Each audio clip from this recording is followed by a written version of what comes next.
to this episode today. We have Dr. Michel Gagne with us. I'm sure you know who he is. If you don't know, he's a very well-known sports psychologist or mental training consultant. And today we're going to talk about the performance of the athletes at the Olympic Games. And of course, we would like to pay more attention to the Malaysian team. And by the way, thank you so much. I'm going to shake your hand.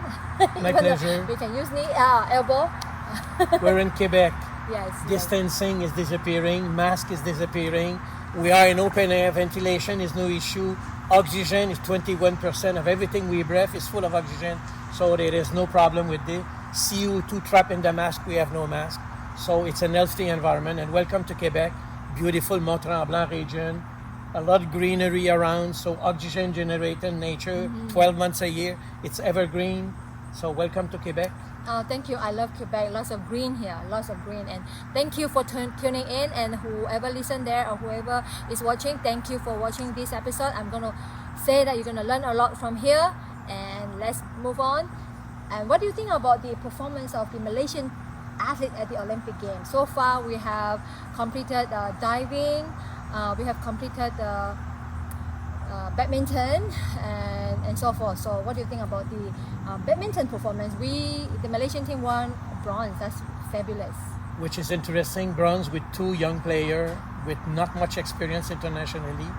And also, they were not expected to win, right? They were, interesting. But they reflect what I would say, what these Olympics are. These Olympics are no Olympic. One thing is about the Olympic, records are broken in full stadium with a lot of noise and everything. These Olympics were TV Olympic, virtual Olympic. So these two players have never been into a huge real arena of Olympic. They've been to some international competition in Asia, but to go to the Olympic first time and coming out with a bronze, it's an outstanding achievement. I know them, I've worked with them from 2019-18, I worked with them. They were young, of course. Even one of them, I won't mention the name, a little bit fat, he lost weight, so he really worked out to be there, and they did a fantastic job. I saw their match. They deserve the medal they win. But of course, we noticed that in other events, even individual, our best Malaysian totally collapsed. He played very well, one match, that's it. Wow. One thing is missing, and I've talked with several coaches that I know, these Olympics were without the pressure of the Olympic. And we're talking about high performance sport. And the name of the game is performing under pressure. You take off the pressure, you take off the adrenaline rush in the body. Without the crowd, something is missing. Even yesterday, a diver failed his jump, one of the best divers in the world, and he mentioned, no adrenaline. How can I dive? No adrenaline. Yes, the board is there. Yes, it's the Olympic. Yes, it's the final. But I have no adrenaline. What is adrenaline? Is the juice that we have stored in the corticus renal. It's what make tada they didn't have. Just look at Pandalelo, our performance. You know, here in Canada, our broadcasting regard Pandalelo as one of the greatest divers in the history of women diving. Yeah, I know. But what she did in the 10-meter, terrible. Why? And look at her, no smile, worrying, thinking a lot. But I've seen her, it's been 13 years, she's at the international level since her first Olympic medal at a very young age. Of course, first Olympic, you don't know what's going on. You're just there, you enjoy. It's funny. I remember my first time I went to the Olympic in 1972. I was so excited, so adrenaline rush. I was in the zone even if I don't want. You know, I was in Munich Olympic Stadium, the crowd, and oh my God, I was floating. Took me 3 months to come back to planet Earth. But in Tokyo, I didn't see this. Even a lot of top athletes in many events, look at track and field, look at gymnastics, many top champions collapse. Many even top players decided not to compete. Of course, COVID became the excuse, not the real reason. But many could not perform well. We saw youngsters performing 14, 15 years old in diving, first real international experience. For them, it's like fun, it's joy, pleasure. Just look at the face of the two little Chinese girls. They were so happy. Wow. But look at Pandalelo, I didn't see happiness in her face. I don't know what happened after. I hope someone from the Malaysian delegation went to her to help her absorb, what traumatic experience she just lived. I won't be surprised that we're going to hear in the next few months some of the contingent of some country, there will be an increase in suicidal of athletes. Every Olympic game, athletes kill themselves. But there is an international agreement. The press never talk about it. Wow. And we all know that Phelps, who is the greatest athlete ever, 20-something Olympic medal, contemplated suicide at one point in his life. That's why he came out. I hope everybody in Malaysia have saw the movie, The Price of Gold. We put so much emphasis on one moment in life. Mostly in swimming, we're talking a few seconds. In diving, we're talking, 1 second, 2 seconds? This is a dive. 13 years for 3 seconds, 1 second of jump. And it failed, that's it. Yeah. Of course, the whole country felt so sorry for her. I'm not sorry for her. She sacrificed 13 years of her life, now she's 28. Now it's time to take care of her. What future is she facing? She's going back to university at 28. From where she come from in Sarawak? I think she graduated with a degree, university Yeah, degree, but- that helps, yes. But is she mentally prepared to be whatever? She's a diver. She spent her whole life diving. The only thing she knew about life is diving. Now it's time to take care of her. Simone Lee is the same thing. Maybe train her to be the Olympic greatest gymnast ever. Who's going to take over, now back in the U.S.? Her whole world have collapsed in one Olympics. The greatest gymnast ever in all history of the Olympic totally collapsed. And I would say, thank God she withdrew from the event. She could have injured herself very badly. She saw it at the first jump. It's not working. Lucky she came back for one event. But she gave a chance to another USA gymnast to get a medal. By withdrawing, she gave a chance to a substitute. Yeah, she's so great. She's very thoughtful, and she knew that she was not going to do well. I think she had that moment where she felt herself. Something was missing. Something was not there. Yeah, I think the official, sports officials should understand that if you have never been an athlete, you will never understand. Like, I know many officials, they never competed at a high level, but they became official and very important person in the sports management. They tend to ask why, and maybe criticize, and maybe give their own, criticism. But I wouldn't say that helps a lot, because if you have never been that level, it's very hard to understand. I know there's certain moment that you could not cope up. It's better to let go and let other teammates take over instead of having injury, right? You know that, especially gymnastics is very dangerous. Very dangerous. Diving is very dangerous. Dangerous, yes. Yeah. And they have to realize this. But most people don't realize the danger these athletes are in, because they think it's only an event. No, it's their life.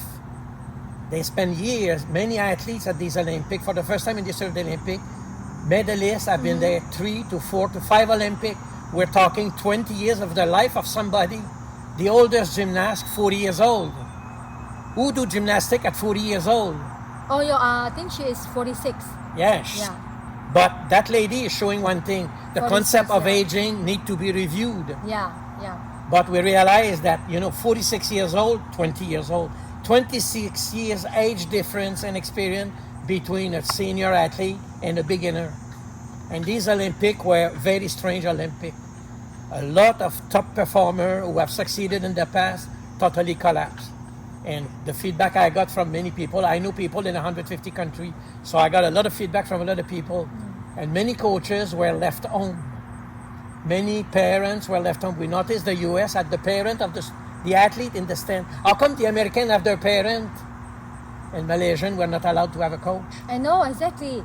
And in I would say many high performance countries, they always have these parents coming and support their parents. But I'm just very curious, like how come for Malaysian team, the parents are not allowed, or sometimes if you have your personal coach, and maybe personal coaches are not allowed, because you always have to hang on with the so-called national coach, which may have not really trained you as an athlete. So yeah, I wish they maybe send Pandalela's parent to come and support her. Maybe that helps more.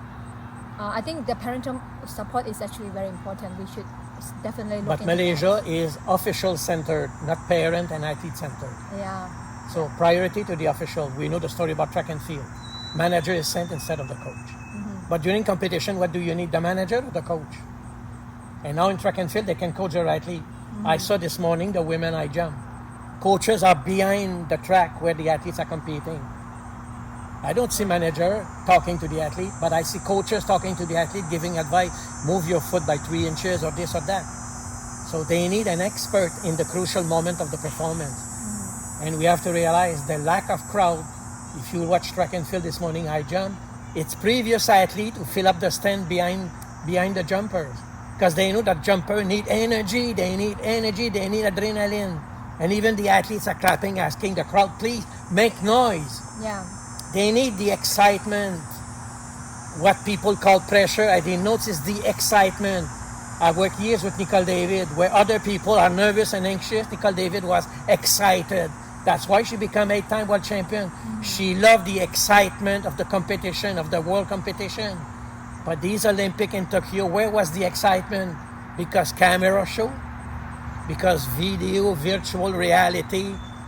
Because nice computer analysis of the performance with nice, slow motion movie after the performance? But this is for the spectator. What about the athlete competing? These Olympic games, I've been involved in Olympics since 1972. Each Olympic, my heart beat like crazy. These Olympic, I felt nothing. What happened with my Olympic spirit that I get in Munich? Every Olympic until Rio, I was, this time flat. When I look at the 100 meter at the grass from Canada, won a medal there. Nice show, the track was illuminated, beautiful laser show.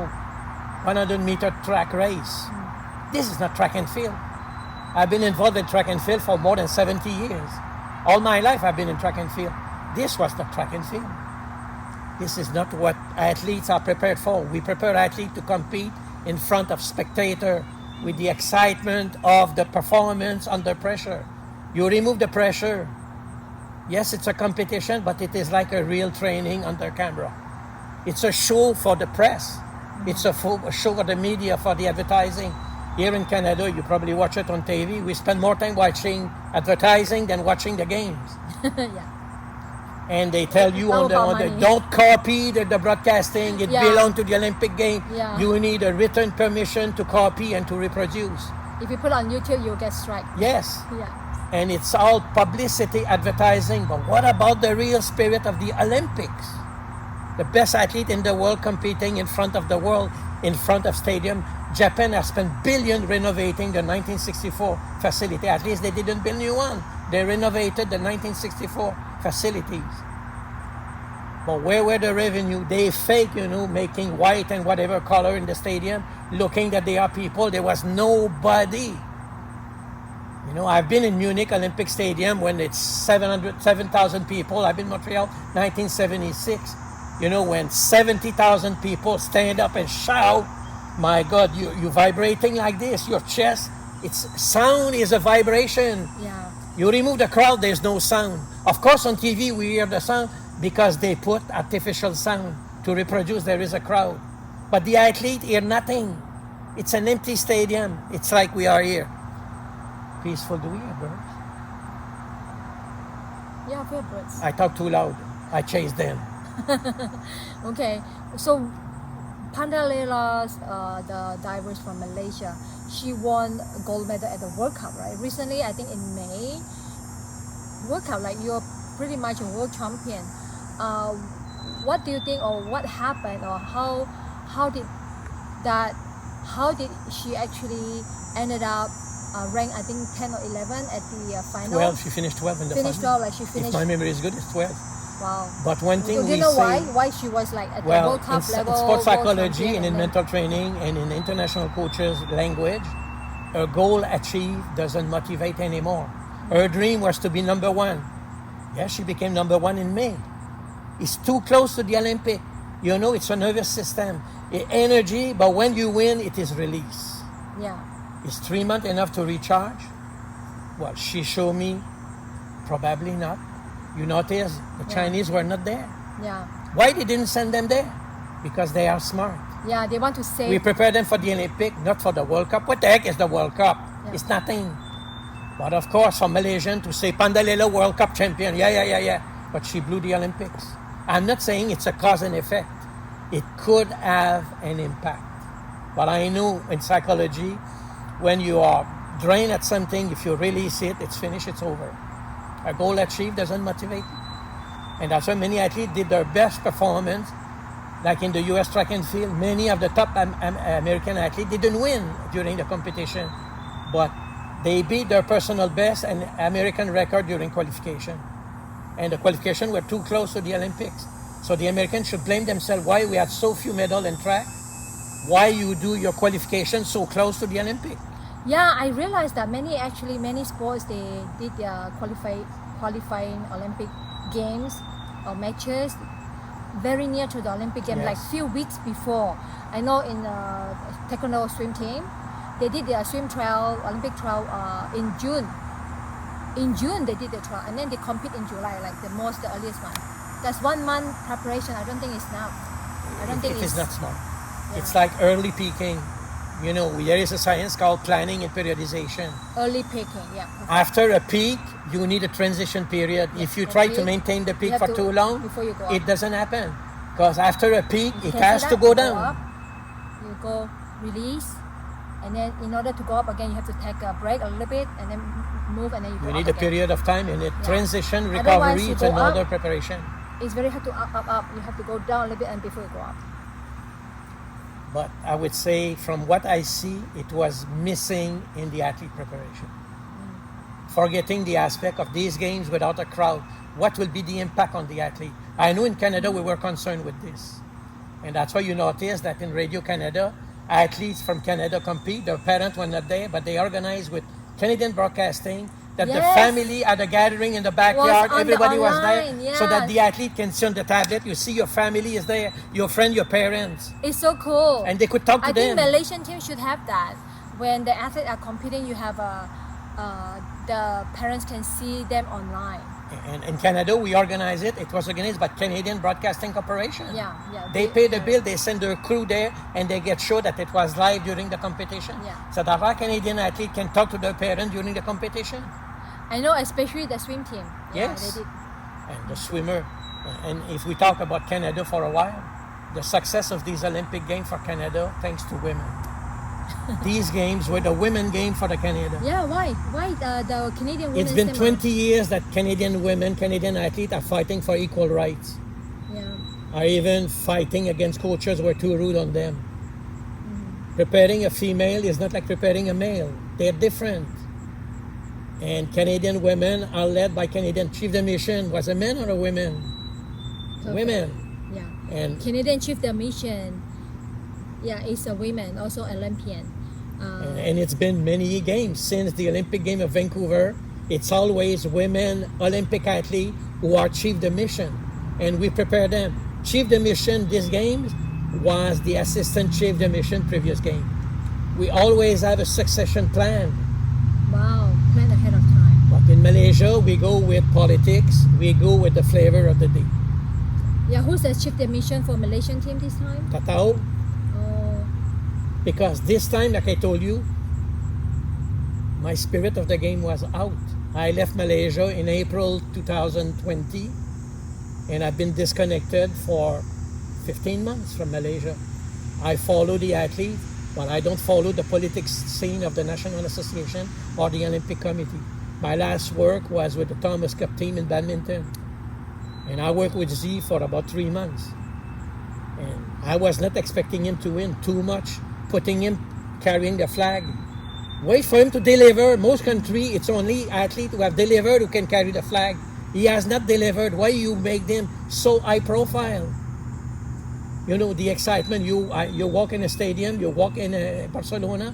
When you walk in the stadium, how do you feel? Just like a spectator running out, or you feel, I feel so proud. Recently I watched back and someone posted the opening ceremony for 1992. I watched myself. I was like waving. Hey, Yes, I saw it waving. on your Facebook. You say, I saw myself. Yeah. And of At course, that time I was like, you remember it happy birthday. revived all the memories. And it's not here, it's here.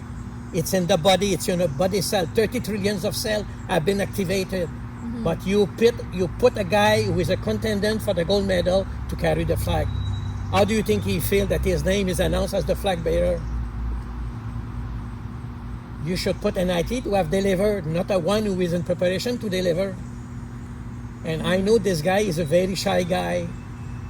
He's a great player, he has great potential, but he's a shy guy. You put him in such a high profile suddenly. And of course, he's been in all the media in Malaysia, all the Facebook. The whole country send up Facebook messages, good luck, we support you, we're all with you. So what? Give him a chance to prove. He has not proven anything yet. I'm so happy for the pair. These two young guys, nobody knew them mostly. Yeah. And they were not the best pair in Malaysia. There are other pair that we left behind. Why we left behind the silver medalist of Barcelona? Not Barcelona, but from Rio. We won a silver medal. Why they were not on the squad? Why? Don't ask me. Because I will reveal things that I know since I work with the AM. Why you choose two young players instead of bringing back silver medalists who could have been there to fight for the gold? They knew already what it is to be. But they left them at home. Why?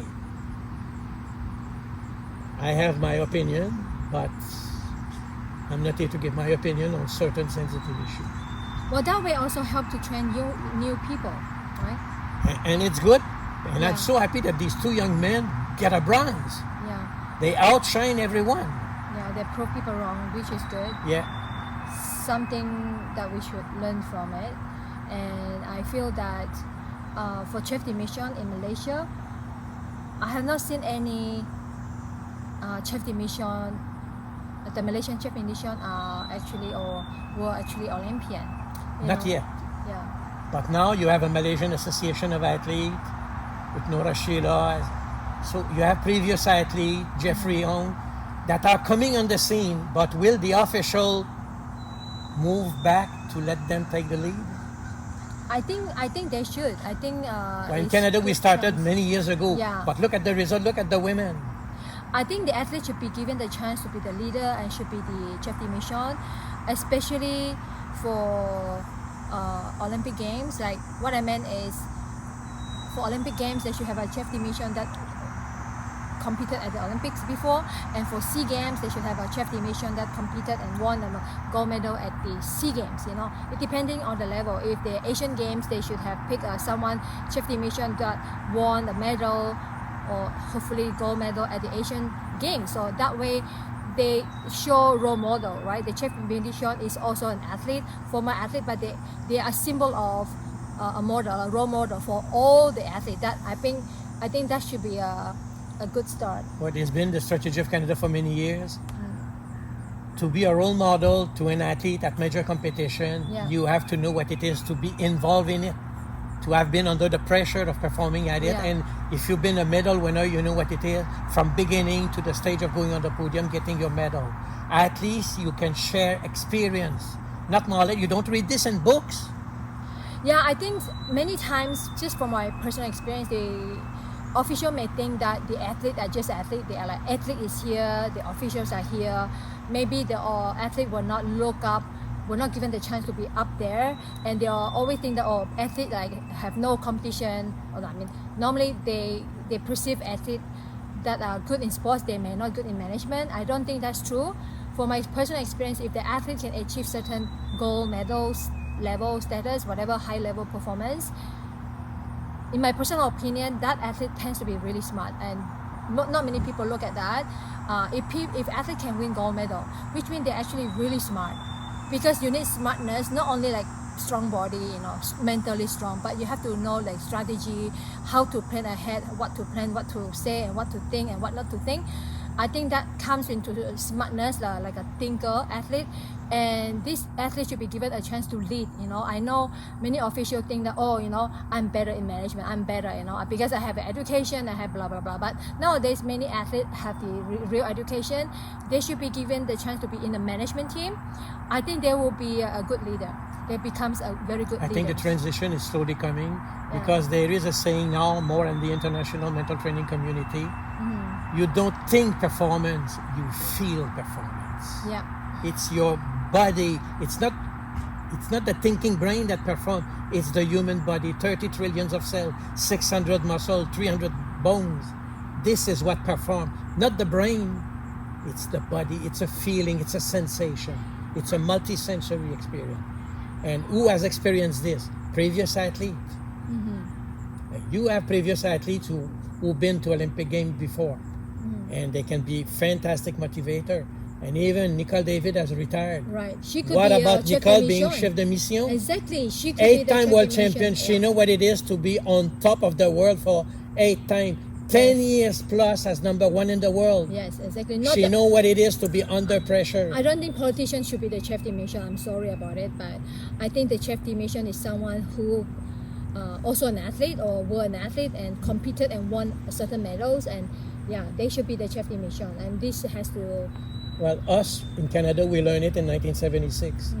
I was involved in the Olympic game. I was organizer. I was part of the organizing committee, and we developed an approach you study with Dr. Terry Hawley. Yeah. He wrote a book called Every Kid Can Win. Right.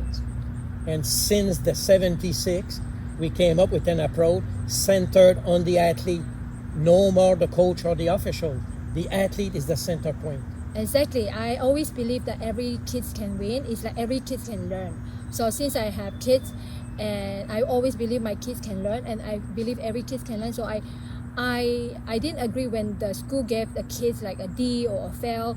It doesn't reflect on their ability. It actually reflects on the teacher's ability to teach them. Because if you don't know how to teach them, that's why they get failing. They get D. They get. They didn't fail. The teacher failed to teach them. Exactly. It was the teacher who failed to teach them. That's why they get. In fact, the teacher who failed to teach the kids, that teacher give the kids a failing marks like C and D. It doesn't. I don't think that reflects on the kids' ability. It just shows that the teachers, do not know how to teach. Yes. Yeah. Good teachers always believe that the kids can learn. Same thing similarly to athlete. Athlete can learn. Athlete can do anything they dream of. Yeah. Yes. I do believe that. So I think it's good. It's a good start for the Malaysian team to consider former athlete to be the chef de mission.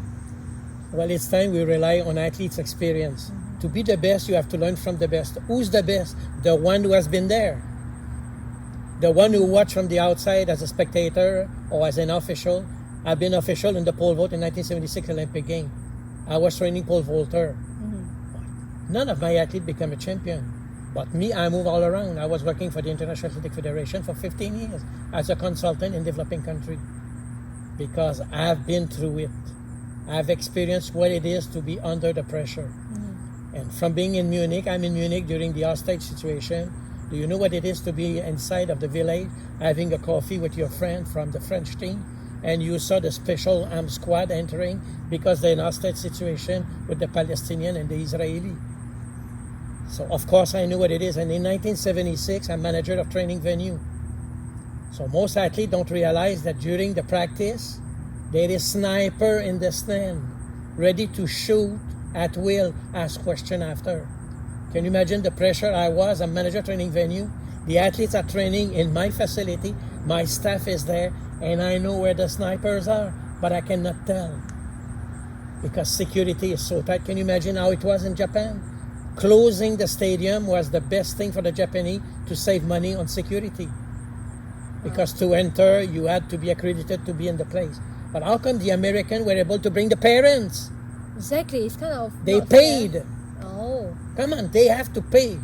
Yeah. The Japanese would say, no. We were very clear, only athlete and official and coaches can enter. How come the Americans had their parents? They pay. Who pay?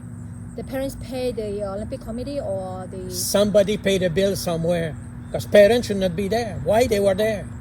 Somebody paid a bill. How much? I don't know. Canadian parent, Canada have decided We keep them at home. We organize a backyard, and we bring the TV, the whole family, everybody around, That's also and very we good. can show it live to the athlete during the competition. Yeah. This was Canada's strategy That's good. because we didn't want it to start a battle with the Japanese organizing committee. Canadians have a tendency to follow the rule. So the rule was no parent, but how can we get the parent in contact with the athlete? Exactly. This is the strategy of Canada. But the Malaysian team, none of the parents are there, right? Tatao, I don't know. Yeah, I wish the Malaysian team also organize an online event for them to connect with their kids.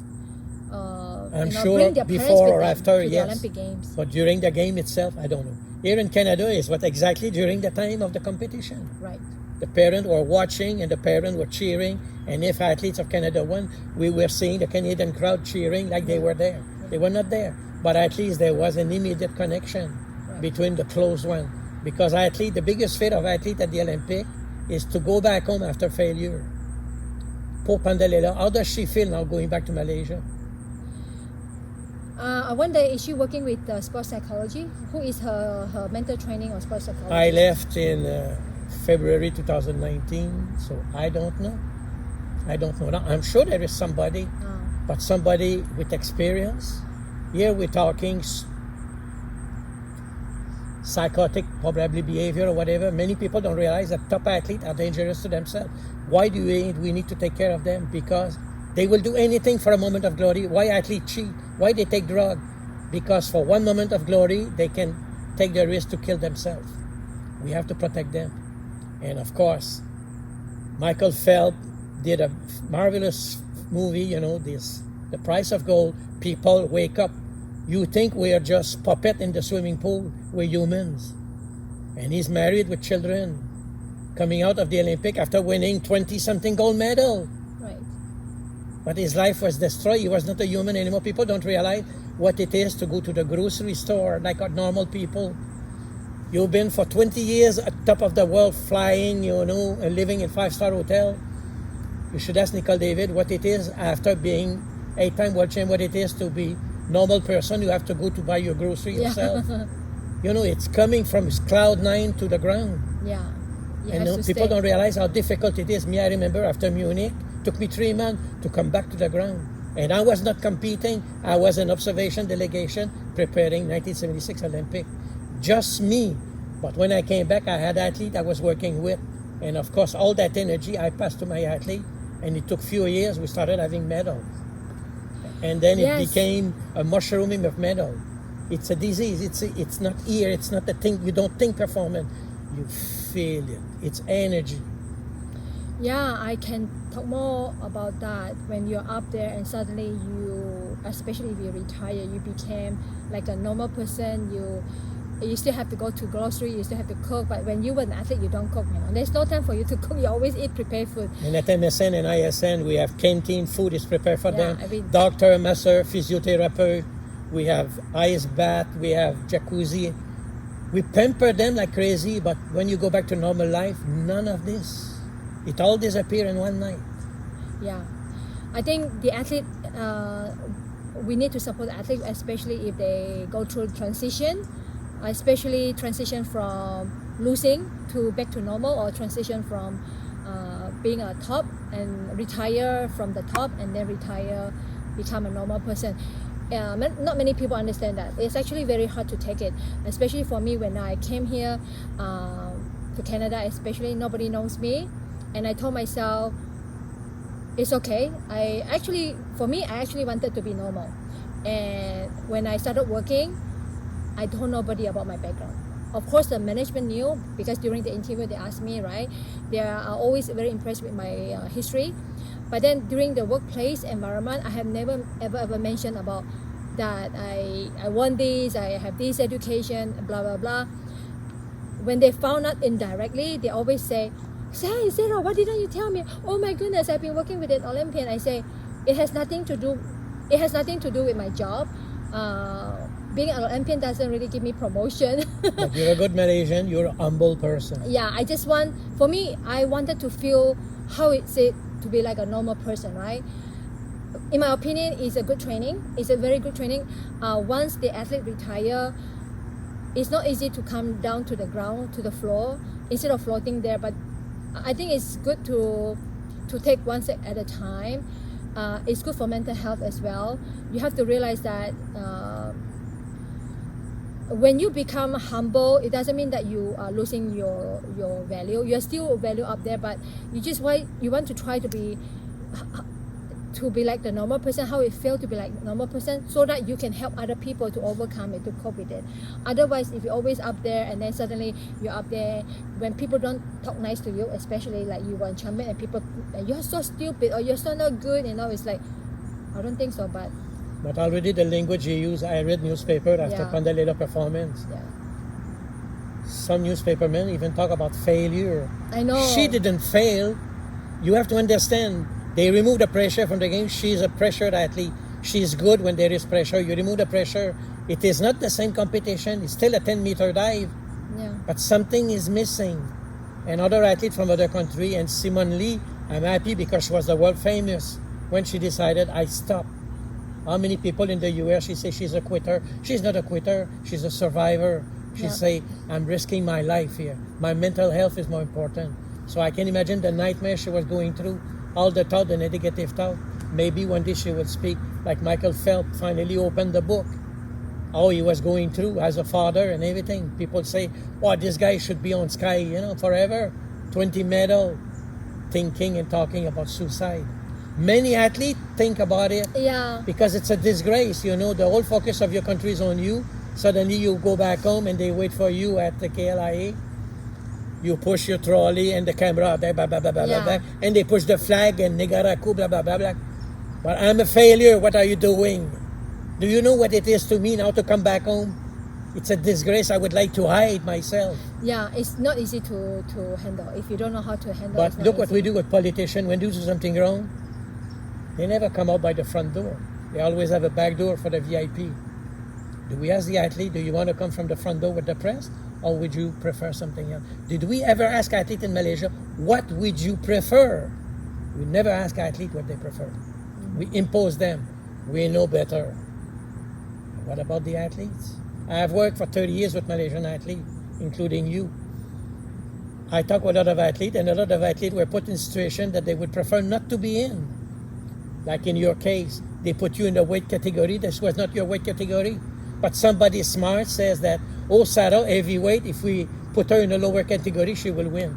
No, They understand nothing. Yeah, I have never competed in that category. Exactly. Yeah. They don't understand nothing. It's It's a what they different body think, shape. not what I think. All your bodily sensation and emotion are with the body shape. Suddenly you change your body shape. You don't recognize yourself. Something is different. I'm lighter. My body, my nervous system is pre-programmed with a certain body. You change my body. It doesn't work. Yeah. They never learned since 1992. Yeah, one of the things that talk about the transition for athlete. For me, I transitioned from a champion, for example, and I came to Canada.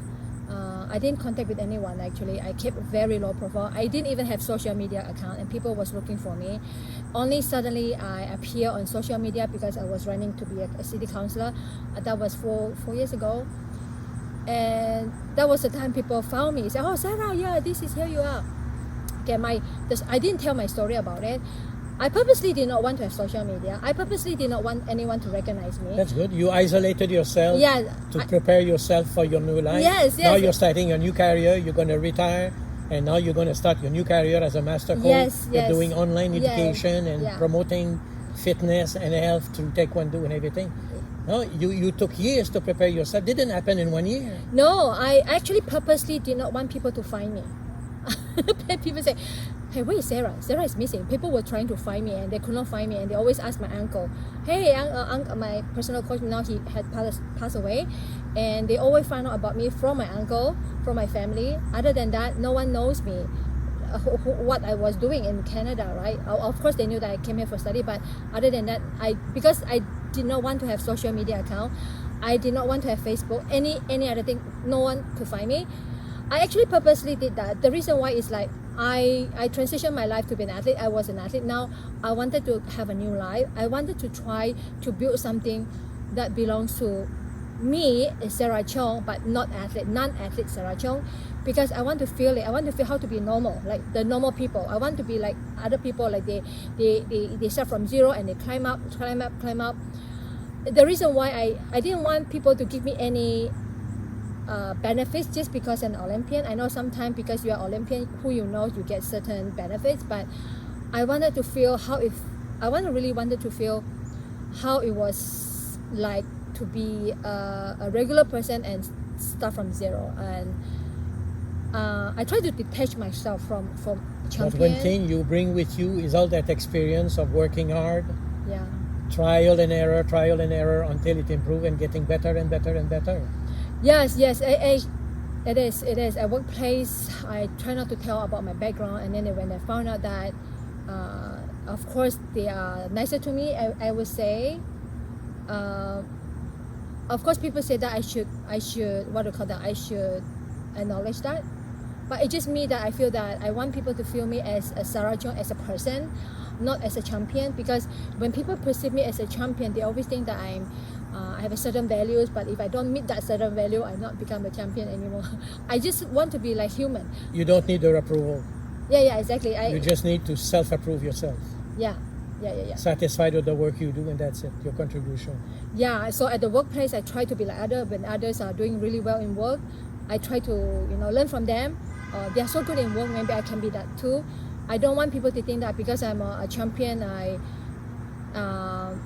get the the free ride. Yeah. That's how I was thinking, and I'm glad when I did that. Now when I look back, even though at that time people were trying to look for me and be like, oh, Sarah Chong, where are you?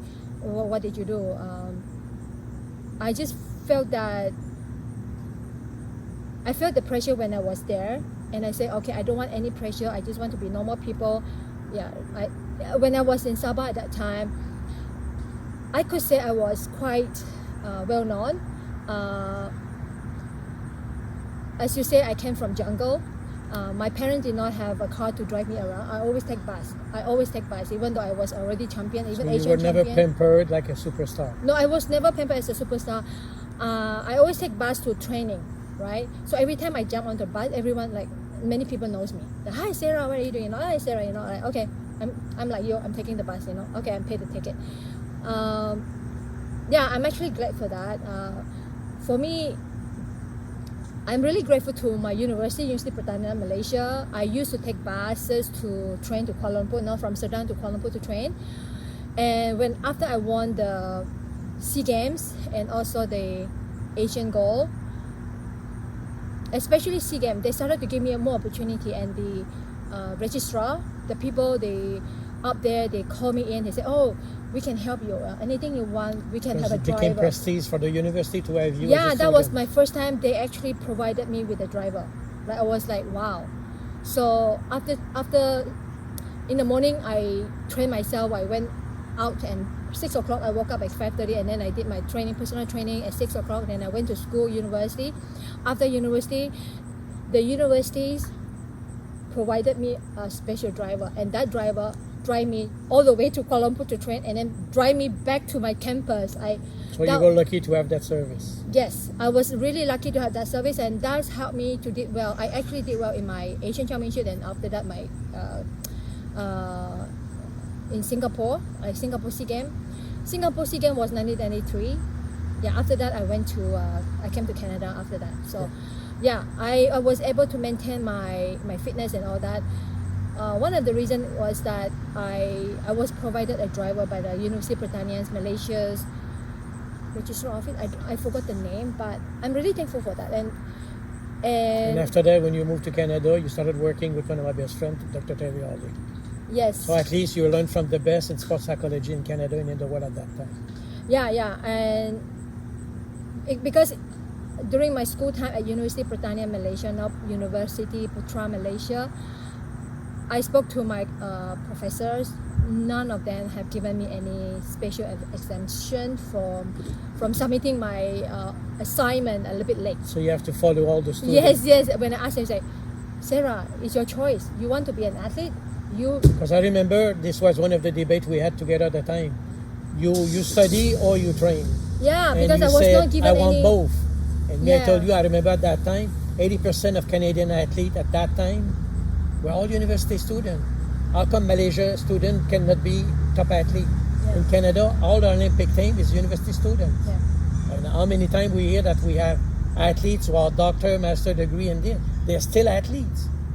But this is how we believe.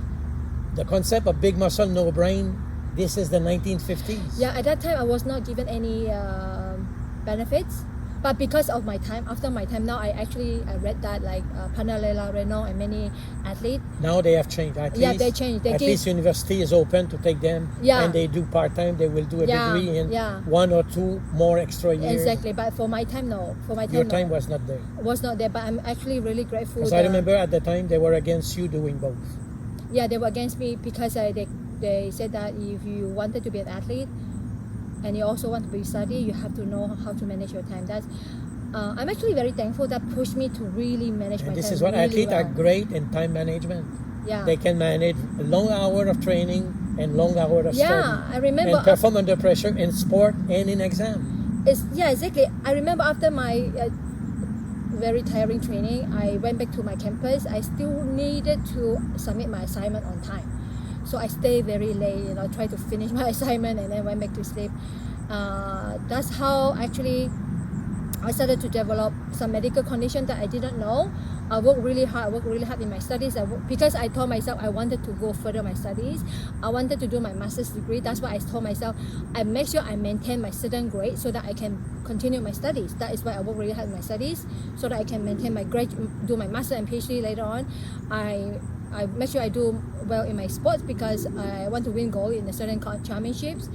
But because of that pressure, I started to feel that my body was shaking. Yeah, I was like under pressure for too long. Yeah, I you feel need like a break. after training, I didn't take shower. I went straight to class, and sometimes my best friend would say, "Sarah, you smell. Can you put on perfume? I know that you work really hard for training. You just came from gym, and then now you came from your class, but you said beside me you smell." I still remember that. But I worked really hard until I feel like my hand was shaking. At one time, I was eating, and then my friend like shaking. Say, "What happened to me? What happened to me?" You And could I have realized reached a nervous breakdown. Yeah, I worked really hard, You and were that's pushing how. very hard, too hard. Yeah, that's how I started. I think at that time that was my breakdown, maybe that I didn't know. That's how after that I really felt that I started to feel that feel tired all the time, or I gain weight easily without eating much. I only found out that in Canada, like after coming to Canada, and I told myself, how come I gain weight even though I don't eat much, and how come I feel cold all the time. I went to see my family doctor, like doctors, the health services at the campus. University campus have the health services. I went to see doctor. She said you should go for blood test, and that's how I found out that I have hypothyroidism. And hypothyroidism at that time, I asked him like what causes that, and he said we don't know. It just happened. Okay, It's at a that time. lymphatic system disbalance. Yeah. Lack of balance. At that time, I'm sure he didn't know, because at that time it was 1994. Only after like around year 2000, it's 1998 and after, they started to have the research. The research paper just came out and said that when you are overtraining and under eating, you will develop hypothyroidism. Yeah. And it affects your immune system, so you Yeah. become weaker and weaker and weaker and weaker. Yeah, when I was shaking, I didn't tell anybody because I didn't want my coaches to know, and they may kick me out. Sometimes they did. So what I meant is, generally athletes are really smart. If they can win a competition, they're actually really smart if you know how to prepare them well in a workplace. I'm sure Pendarella, she's going to do well in the workplace or in life if she get all the support that she supposed to have. And now it's a crucial point going back. Will she continue training? Will she quit? And whatever it is, I would say, Malaysian, don't leave her alone. Take care of her. Appoint a mentor with her, follow her. And I would say there is a young swimmer from Malaysia, Nurul Huda Abdullah. Oh yeah. I remember 1990 in Beijing, it was a collapse of her career as a swimmer. Nobody took care of her after a failure in Beijing. She came back with the Singapore team. Nurul, take care of Pandalelo, please. You know what it is. You've been through it. Somebody with experience need to work with her. And it's not a place for a beginner. You need experienced people. It's a traumatic situation. I don't know how she lived it. I just watched her on TV. It was so sad to see no sparkle in her eyes and no smile in her face. Even one dive, I think if I remember well, she even touched the platform with her feet. Total failure, technically speaking. Not Pandalelo Renong, one of the best divers in the world. Here in Canada, everybody talk about Pandalelo like a queen of diving. And in Canada, they don't understand what happened to her. What happened to her? And like I say, in Malaysia, tatao lang. I'm not close to her. I haven't worked with her. I know her. I met her here and there with other people, but never had a one-on-one with her, so I don't know her. I don't know what happened with her.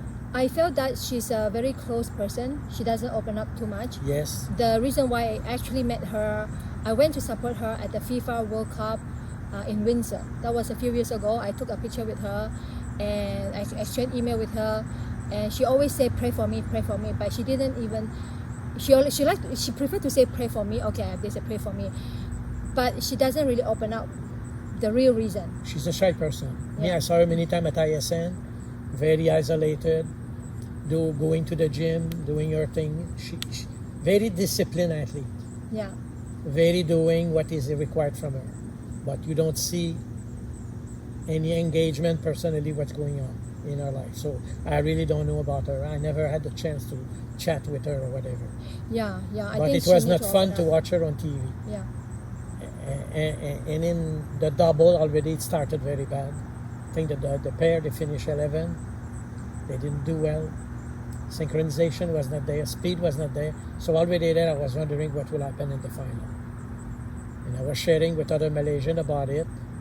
They asked me, what do you think she's going to do? I say, well, I'm afraid of peak early. I think that sending her to World Cup was too early peaking in the season, I too think close so. to the I think Olympics. she should maybe, but it's already passed. Maybe she picked too early. But at the same time, when I saw her for the first jump, I already saw maybe she had some injury, her back, all kinds of Well, taping. she had a lot of tape in her back and everything. Yeah. I'm sure she was in pain. Because Yeah. I saw the jump also. She blew the competition at the first jump. Yeah. I think she had injury that she didn't really deal with. Because many of her jump, it's either she was rotating too fast or too slow, not opening at the right time. So, of course, I won't pretend to be a diving expert. Yeah. So what do you think about biorhythm? Because people say you pick too early. Is that related to biorhythm? Well, from what I know, biorhythm is not new. It goes back to the 1960s. And it was basically developed by union of steward in the plane. Because the steward in the plane, they travel for hours, stop, change plane, and come back. So they started negotiating time for break. And this is where the concept of time zone came in and jet lag. For every time zone, 1 day of recovery. And it was negotiation. But after that, it went out of the steward business. It touched everybody who was a frequent traveler. I traveled for 4 years all around the world. I never suffered jet lag. Me, from I know with jet lag, it's all blazed on the blue. The melatonin inside our body regulated by the color blue. We need blue therapy, blue bedroom, blue relaxation room, blue swimming pool. We need blue. Me, I know in Canada when it's gray, my energy is low. Give me blue like today. Wow. Semangat, you say in Malaysia. Semangat. Tatenaga, semangat. Yeah. And the blue sky regulate our biorhythm. Of course, a lot of people will say, no, there's a lot of research. They research based on negotiation of a union who negotiate for the steward to have days off in the traveling instead of taking the plane the next day. But I know people who travel for business for years. They don't know jet lag. They arrive, they leave, they arrive at 4 in the morning. They go back for a meeting at 9 o'clock like nothing happened. And the next day they take the plane and they come back. I know one guy do 16 city in 3 weeks. Every day, bye. Take one plane, arrive in one place, drop the luggage in hotel, take a shower, get ready for the event. At night, pack the luggage, go to airport, take the plane, go to another place. 16, one after the other one, jet lag. What the heck is it? Don't have time for jet lag in my business. It's a mindset. It's an attitude. Mind over matter, we always say. We have to realize one thing. It's all based on sympathetic nervous system and parasympathetic nervous system. If you know how to balance your yin-yang, your negative and positive force, Li in Chinese, your water and your fire, you balance yourself. Of course, it's a mental skill. But you can help. Many athletes that I know, many people, businessmen, they travel with blue bulb. So when they arrive in a hotel room, they change the bulb of the lamp. They put blue light. Why blue light? Because we need the blue to regulate the homeostatic system of the body. So the biochemistry, the body is a pharmacy. The body is a natural pharmacy. But we have to realize we are reacting to light and sound. So there is sound that can assist. But a lot of it is a mindset. Many people have been brainwashed. You need 7-8 hours of sleep. We say that. I sleep 3-4 hours a day. I'm always up in the middle of the night. Why? Because I don't need to sleep. It's a waste of time. We're not born to sleep all the time. Most people, 1/3 of their life is spent sleeping. What a waste. You're alive, live. And most of the top people I knew, I learned this in the early 70s by the mayor of Montreal. He was in his 60s, he was sleeping 4 hours a day. Every morning he was going to the city hall in Montreal, 6 in the morning before any employee, and he was leaving the office after everybody have left. He slept 4 hours a day.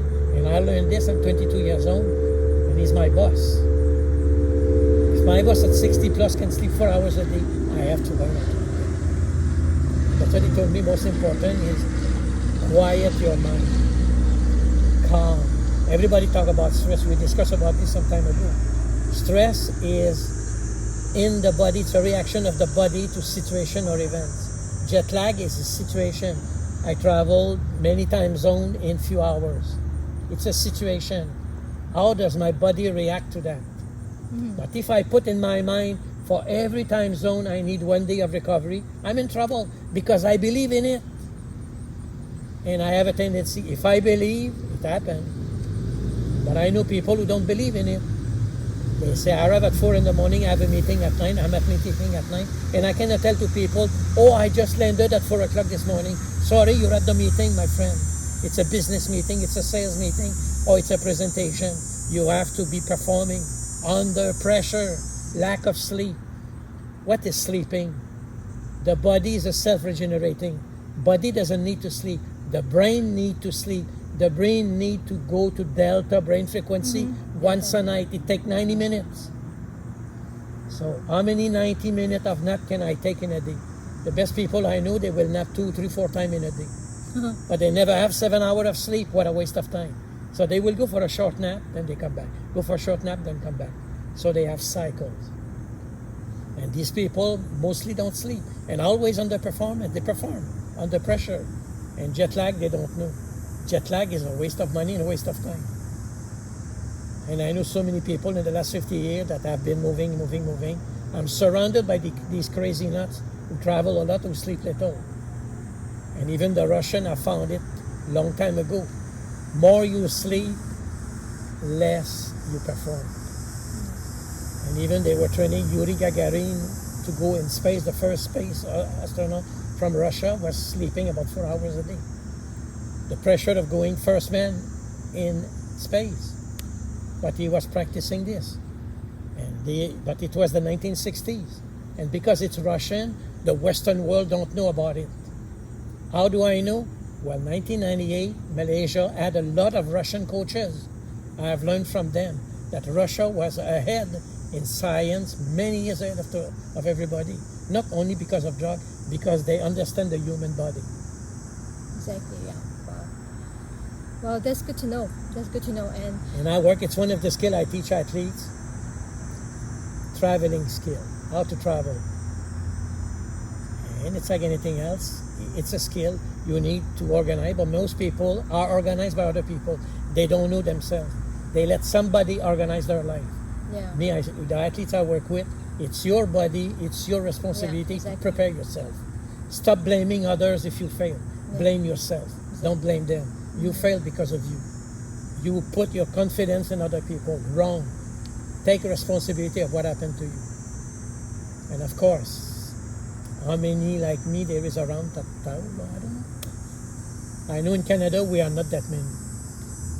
I'm the old school, going back the time of Terry Olick, the time you studied at University of Ottawa. Now Terry is retired in his late 70s, early 80s, and no more involved athlete with athlete preparation. Yeah, I think he has retired. Many coaches, many professors have retired. Yeah, I still work with one guy from Sweden, Dr. Lasse Kunestel. Now he's 85. But he's still very actively involved, and he still do mental training and everything, but not with athlete anymore. It's too demanding. But at 85, he deserves a break. Good to know. So what do you think about the cycling? Well, cycling, I think we're going to see today. I think the final is today in the Korean. Until now, nothing really happened. Is it the same athlete that won the medal at the last Olympic Games? Azizul, I think Azizul, yes. Yeah, okay. The same athlete. But I think Azizul is today. That's why we're going to catch up later on TV. But I know Azizul was today. What is the Malaysian team expectation for this Olympic Games? Well, Did they I know expect to during win? the time I was in Malaysia, everybody say now he's a contender for medal. Like Pandalela, after his previous good results, World Kirin and everything, he should be a contender for medal. We're going to see what's going to happen today. And then we will see the debrief, what he will say about his experience. Will he get a medal or not? But one thing is sure, physically speaking, yes, he is one of the top Korean sprinter in the world. But will he be able to deliver in a stadium that is empty? I don't know. Other athletes succeed, but many top athletes don't.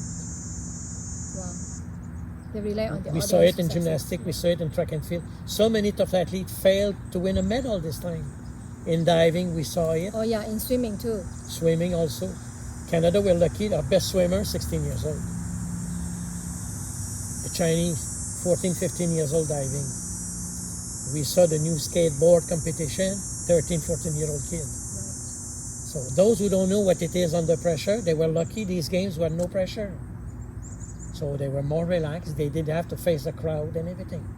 So it was game for the beginners. And senior athlete who normally should have not been there, but so many athletes who should have been retired went back again. So these games were very funny. A lot of old athletes and a lot of beginners. Yeah.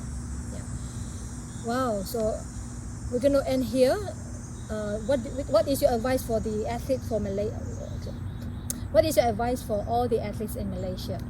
Well, you're lucky. You're in one of the rare countries in the world who put so much money and expertise and facility for preparing athletes. I remember 1989 when I went there was nothing.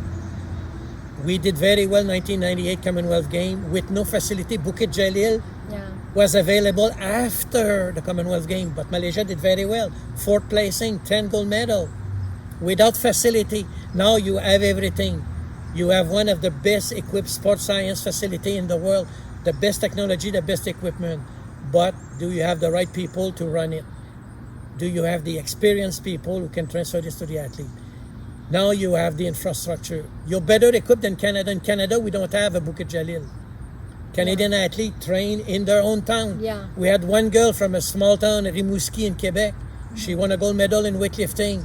Where did she train? In the garage in her house. Right. No gym, no nothing. But she wanted to go to the Olympic. She trained by herself. And she won a gold medal. So maybe do you have that will to win? Because you're lucky you have amongst the best facility. And thanks to MSN and ISN, they do everything to offer you the best available in the world. Not only in Malaysia, in the world. Me, I've been here. I would like to send Canadian athletes to train in Malaysia. You have more service than we offer them here. Many Canadian athletes, because of the confinement, and Canadian athletes, Canada's second largest country in the world, are all around the country. When you want to have a team training, impossible during COVID. Yeah, actually, Canada, they were all isolated. Yeah, actually, as far as I know, Canada do not have the centralized training. No, They we all don't train have by this. We themselves. cannot afford this. The country is too large. Plus, we have French speaking, English speaking, and you've been in Canada long enough. Yeah. East Coast doesn't think like the prairies, doesn't think like BC. Yeah, they think Different differently. mindset because the country is like 10 countries in one piece of land. Second largest country in the world.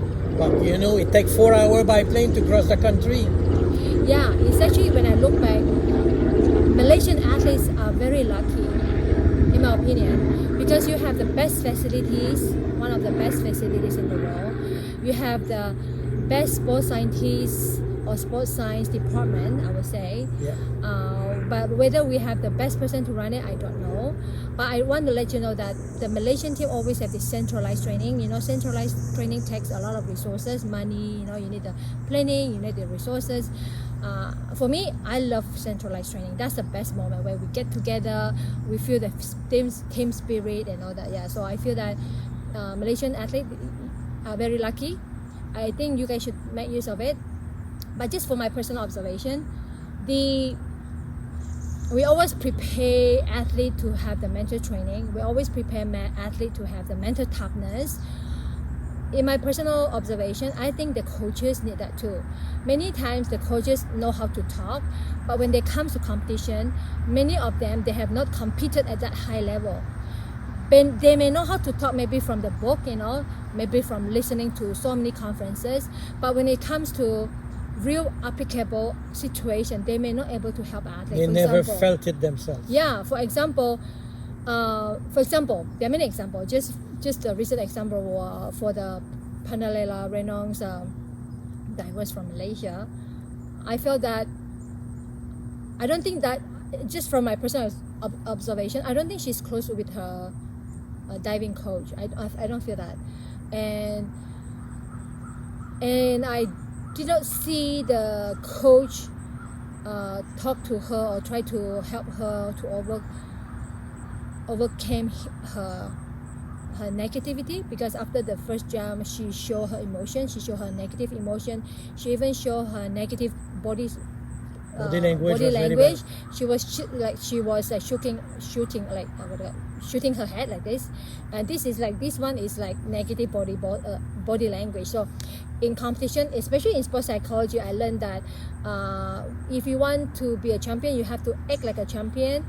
You have to fake it until you make it, or to fake it until you become one. Even though you did a mistake, you have to fake it that, mistake is just a lesson. I'm going to come back really strong. I'm going to double the point, something like that. You don't show your negative emotion. You don't shake your head. You just pretend that I'm still good. I'm still the best. I'm still the best champion. Yeah, that kind of very detailed techniques. I don't know how many coaches apply that. I just feel that maybe the coaches need to take some mental training. That's my personal opinion. Totally agree with you. Yeah. Well, I remember when I came in the late 80s, we had mental training camps for the coaches and the manager. Then we started these camps 1989 for SEA Games. And after that, we have from 1998, we have this Binasemangat camp, which is mental toughness. Oh, I love that. I love the centralized training But camp. these kind of camp have disappeared because many people were saying it's too tough. This is not military. No, I love that trend. That Most actually, of the athletes loved it. Oh, we love it. There was a lot of criticism to abolish this, because during that time we were working with the. That's why we won the best team. Yes. 1989, Malaysia was the best team for the whole Asia SEA Games. But who was in charge of the camp? Commando military group. So it was discipline, performing under pressure, and the best soldier in the world are commando trained people. Yeah, we were like, I remember every time we went out to train, even close by, like from our centralized camp, we had marching all around the field. Yeah, every like marching, left, right. We go to the foot, okay, stop, like that. Okay, eat. We eat. After eating, we like marching. Go back to the to our room. It was so much fun. I love that. But we won, right? Yeah, the best. We won the most goal that year, 1989. 2001 was the culmination. We won the first time at KL. And then after that, 2017, of course. Malaysian can be good, but they need to be prepared as a group. Malaysian is a collective. Like in Canada, we don't do that. We prepare sport by sport. Yeah. We don't have contingent. Malaysia, you have the benefit of putting everybody together. I feel that if Canada has that centralized training, I think Canada is going to do even better. But that's why this time it's incredible, and it's all the women who bring the medal. Yeah. Very few men bring medals for Canada this year. Only the track and field. It's all the girls. Yeah. Why the girls? 20 years preparation. The girls are dreaming of being better than the guy. They had a will here. Of course, it's a feminist country. Female right, very important. Equality with the men. And they are proving it at these Olympics. They fight very hard.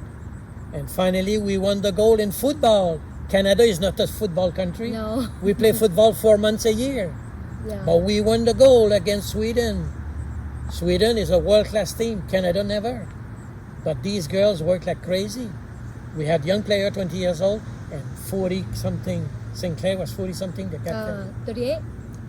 40 plus. 40 plus. In all her life, a great player, but you don't have a team with one player. You need a team. Right. It took 20 years to assemble a team that won the gold medal at Tokyo. Amazing, right? Canada do not have this summer season, but soccer or football, they play the whole year round. But Canada, They play in gymnasium here. Yeah. Here we play futsal. Yeah. And now how to win the Olympic in football. But these girls show it. The will to win was so strong. The desire to win. And the girl who scored the last goal, 20 years old, a beginner, a young player, very promising for the future of women football in this country. But here we give chance and we listen to athletes. Yeah. And even if coach are too rough with the athlete, we blame the coach. We protect the athlete against the coach. We protect the athletes against the official, like in gymnastics in US. The doctor who abused how many hundreds of gymnasts? Yeah. He's in jail now for how many years? It's time we protect the athlete. We take care of them. And we have to realize many of them put their mental health under risk. They sacrifice everything for one brief moment of glory. And if the glory is not there, we treat them like nothing. Like Padelila was a queen before she came to Tokyo. Now she was going back home. I don't know how she felt. Head on between the shoulder, I don't know. Oh, Me, I would say don't leave her alone. And I would say, if Nurul is listening, Nurul, take care of Pandalelo. You know what it is. I was there in 1990. I witnessed what happened to you. Get sure nothing happened like this to Pandalelo. Yeah, make sure you take care of the divers, the Pandalela. It's not easy to take that defeat. She deserves. She's a role model for the whole young women generation of Malaysia. Yeah, I think Sarawak's built the sports complex and named after her. That's really good.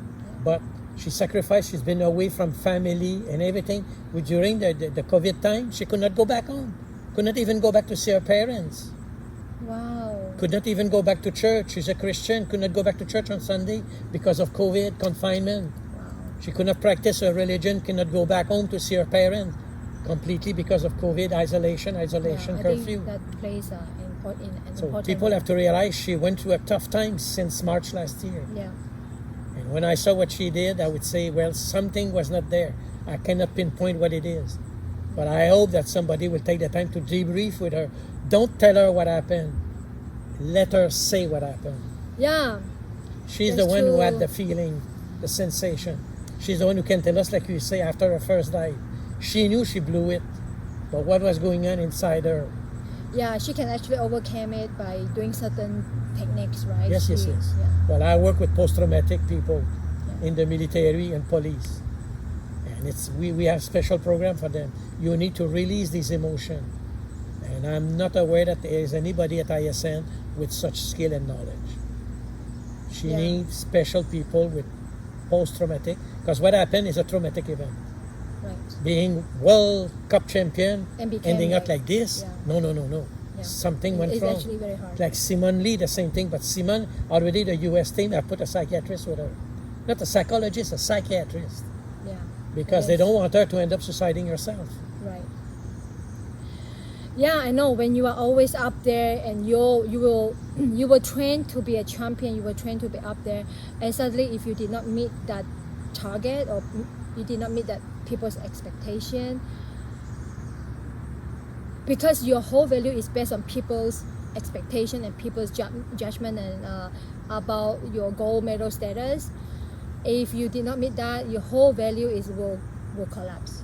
Yeah. That's why it is important to build your values not on people's expectation. It's more on your personal value as a person.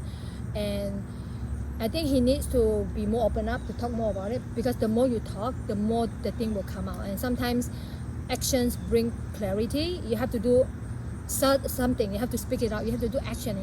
The more action you do, the more action you express or word that you express, I think you get more clarity in your mind. Yeah, she need an emotional release. Yeah, she needs to talk about it for sure. She needs to have some people that she trusts, and she talk about it. Even bad thing, if even thing that she think that is bad, she has to talk about it, and then she can get the release out. Otherwise, it's always inside her. She may not able to cope it, and who knows. That's And my everybody opinion. should learn from it. Yeah, And Malaysia, well, built on what you have now, you have the infrastructure, you have the young staff, give them experience and knowledge, yeah. and things will just get better.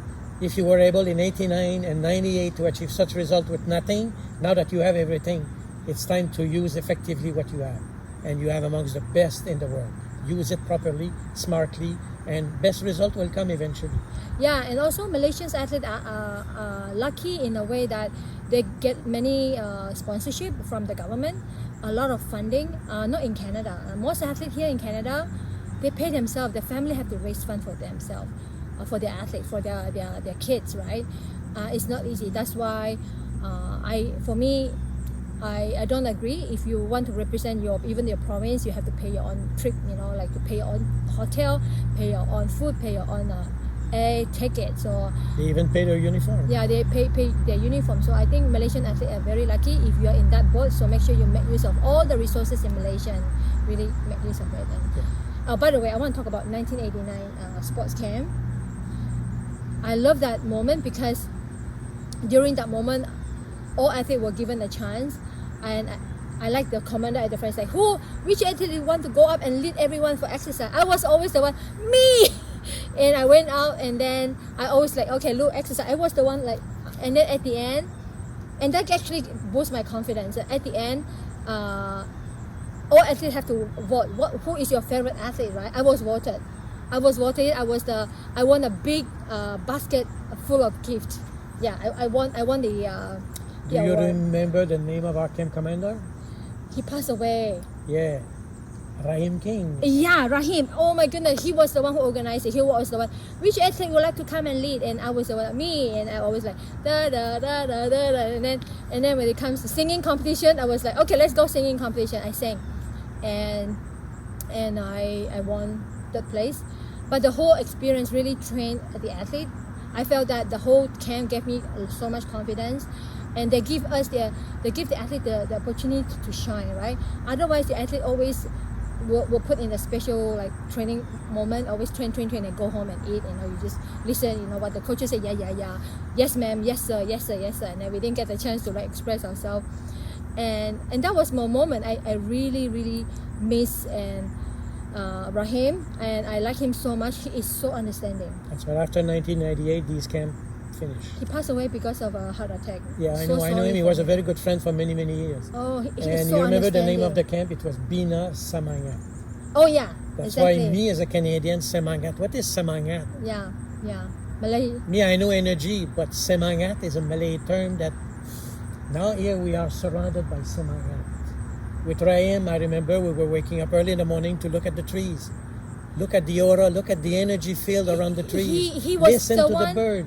Rahim is the one. He was the one who actually nominated me for the AMN, for the Majestic King of Malaysia's award. Yeah. He was the one who nominated me for AMN, like Halimangku Negara. One level up is KMN, and then one level up it will be the Datuk. So I'm actually 2 level up before Datuk. So he was so understanding, and then when I heard that he passed away because of heart attack, I was like, wow. But he was Special Armed Force. He was a SEAL trained in the U.S. No wonder. So He that's is why so good. I had a lot of discussion in planning this camp with him. How much are we using too much military?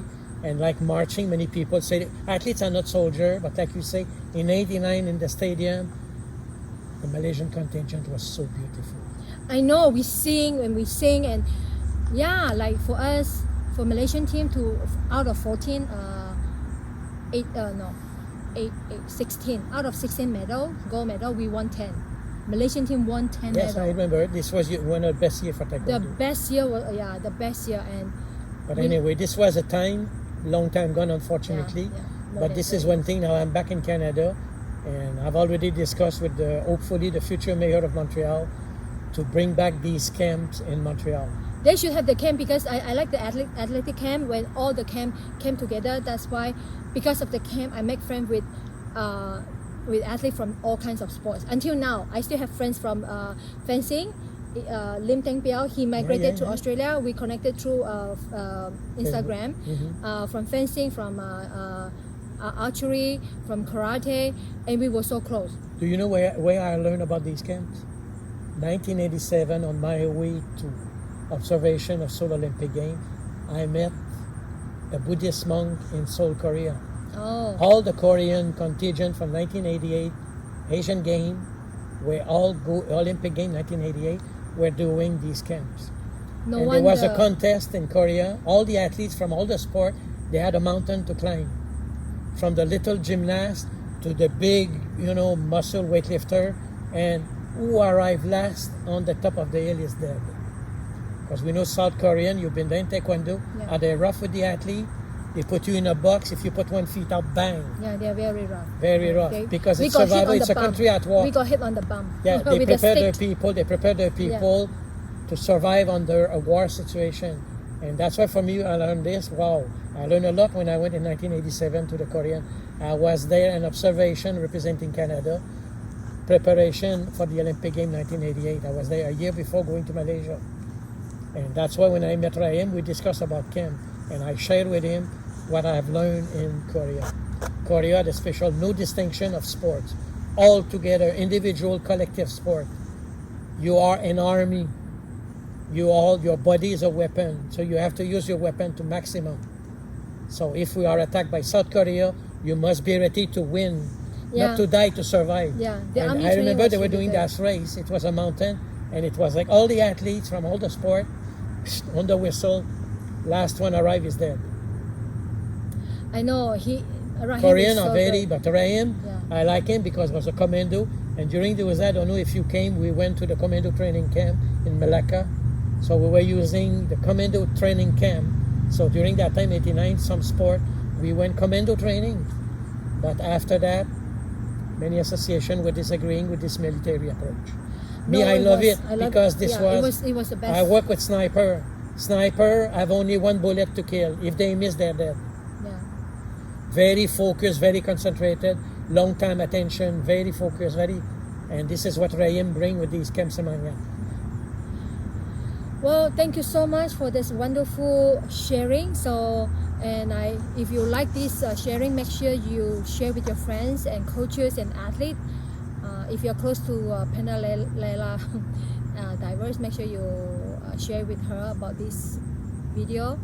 And remember to click like or subscribe so that you won't miss any of the next content, okay? And make sure you take care and always stay fit mentally, spiritually, emotionally, and socially or spiritually. Bye. Have confidence within you.